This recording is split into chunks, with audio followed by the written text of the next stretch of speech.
Disclaimer, this video is promptly unscripted and highly opinion-based. Some stuff that I say could be factually right or wrong. At the end of the day, there is no shade thrown at anyone mentioned in this video. Thank you. Now enjoy.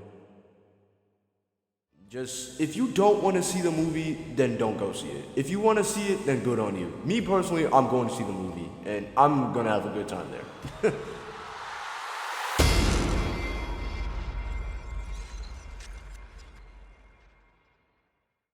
So, it's been 3 days ever since I went to the BFDIA 23 theater, and, it was something.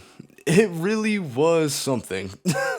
Like, for the most part, it was most definitely better than my Teapot 20 experience, and honestly, it will be something I'll never forget for a long time. From the moment I sat down in that theater, I enjoyed every last second of that experience. Now, knowing me, if I have somewhere important to be and I have to be on time, I'd probably arrive like 30 minutes late or even an hour late to be exact. But if it's something BFDI related or OSC related, I'm showing up an hour early. Now, I was 30 minutes early, and it just played a bunch of mini episodes and a bunch of other episodes I already saw, and I didn't really feel like sitting through it, but it was either I waited outside in the lobby or I just sat through all the episodes, honestly. And I really didn't feel like sitting outside and waiting for all the other people to come, so I really just decided to sit through every episode, honestly. The episodes they mainly played was the Pi Day episode and BFDI 23 Hurtful. There are some other episodes I remember, but I just really can't list them off the top of my head to be exact. Now, during the beginning intermission before the actual episode played, I heard a lot of people were getting their seats mixed up. Like, a bunch of people were saying, "Oh, excuse me, you're in my seat," or "Hey, sorry, this is our seat. I think you're gonna have to move." Well, me personally, I already knew where my seat was because I looked at my ticket like 5 times before I went to the theater. Now, when I went into the theater, I was like, "Oh my god, I'm going to sit in the back for once. This is so cool." And then I looked down at the floor. The first back row was named G, and I was like, that's odd. I had row A. And then it didn't take long for me to click into my brain that, oh dang, I'm sitting in the front. Now, I thought to myself, oh brother, this is gonna be fun. And honestly, it wasn't as bad as I thought, low-key. And not gonna lie, the people around me were pretty fun to actually watch the episode with. Although, there was this one old lady who like fell asleep mid-episode, and I just looked over and I didn't really care, honestly. I was still having fun regardless. And man, there was this one girl like right beside me. Man, she was something, bro. Nah, bro, cause like, I didn't really have a problem with it, but like, every time Pin or Coiny showed up on screen, she would just start screaming her heart out. I'll throw up a couple footage to show you guys what I'm talking about right now. Chill! Coiny, no! No! I'm gonna actually cry. I'm crying right now, actually. No, Coiny! Let's reveal your votes. Please! Come on! Please! No! Please, Corey, I need this.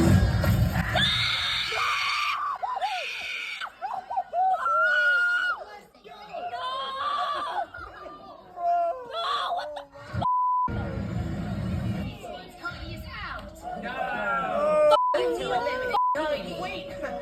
Actually, funny story, I'm Nickel! Oh, understood. But isn't Nickel also out? Wait, Oh my god, bro! the new Coiny. I sure wish we swapped places from the start. Oh no! Oh. No! No! Oh! Go! No!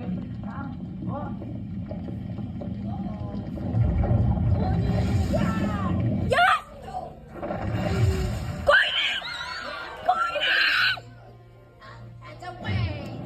I love you, Coiny. Wait. Coiny? Coiny, this time. Come on.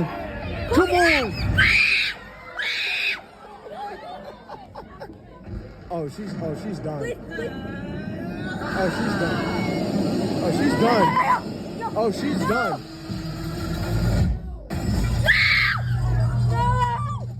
Yeah, honestly, I didn't really mind it because after all, this is literally what I asked for. I wanted the theater to be good, and it turned out good. I wanted the audience to be good, and it turned out good. And honestly, I got everything I asked for.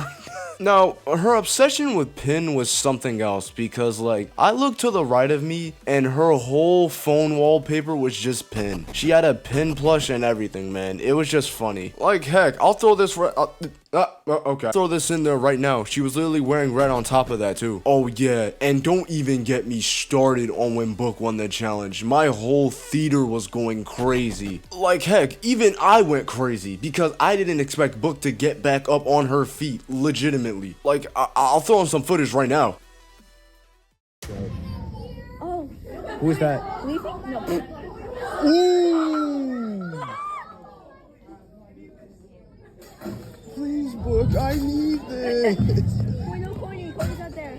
Tennis ball. Don't get No, to it. I don't want you to win. Oh. No, you don't. Please. Let me go. I need that immunity. Imagine if Corny just takes out himself.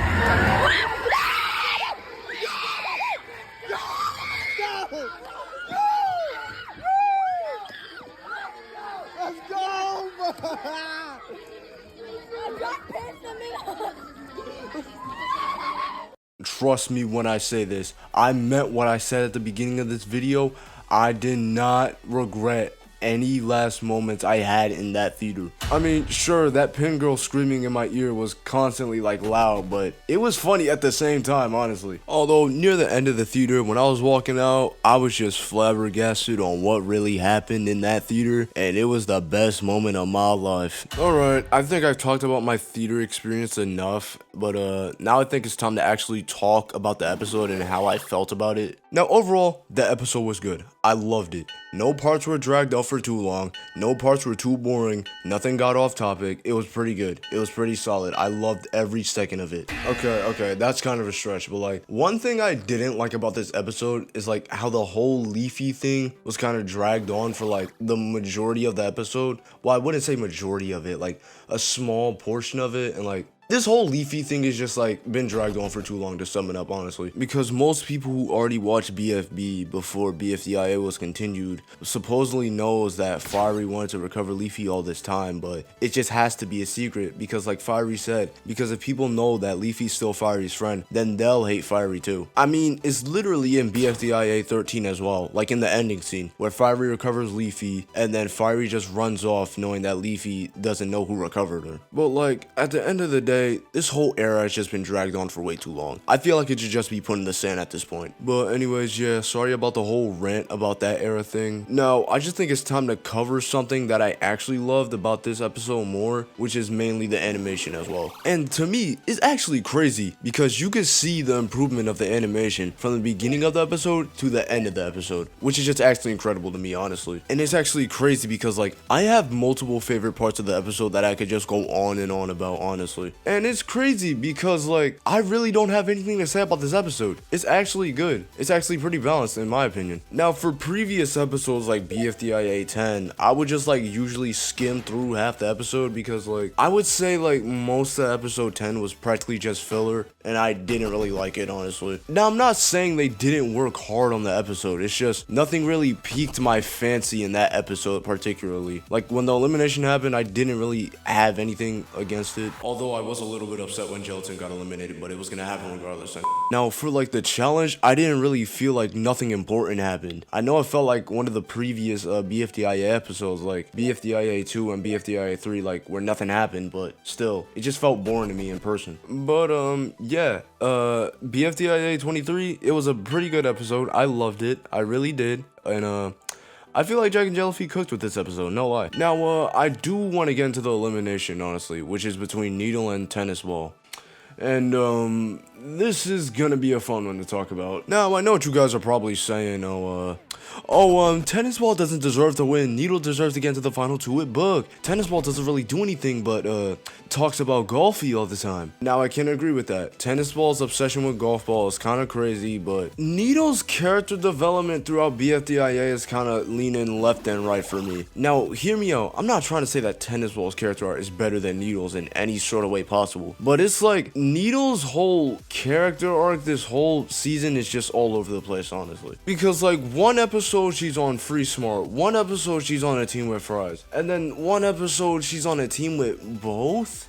Like, it's just confusing, honestly. It's because I was rooting for her, like, near the mid-season, but ever since this whole thing started, I just didn't really want her to win after that. Now, I know in BFDIA, you could just switch teams before a challenge starts, but I just feel like the writers have been abusing Needle's character way too much. Now, Tennis Ball's a whole different story, because I really don't know what he did to get into the final 3. I mean, all he's ever done is just follow Golf Ball's lead, and then ever since Golf Ball got eliminated, he's done things his own way, and then it actually started working out for him as well. Now, like, when I say he's done things his own way, I mean, like, he's actually changed up his character. Like, he's not playing by the rules anymore. He's, like, doing things that he has to do in order to win the game, and I can actually see it, and I can respect that too. But it's the part where Golf Ball tells Tennis Ball that, oh, he doesn't deserve the win because he's not playing fair. It's like, dude, come on, man. Don't listen to her, dude. If you need to do what you need to do in order to make it far, then you do that. You don't listen to other people. Like, ever since that whole thing with TB and GB happened, TB has just been like contemplating himself like, do people still want me to win or not? Oh, am I actually worthy opponent? And the thing is, I don't want to bring this up, but Tennis Ball has gotten 3 tokens, which was the swap token, the yo-yo token, and then the immunity ticket.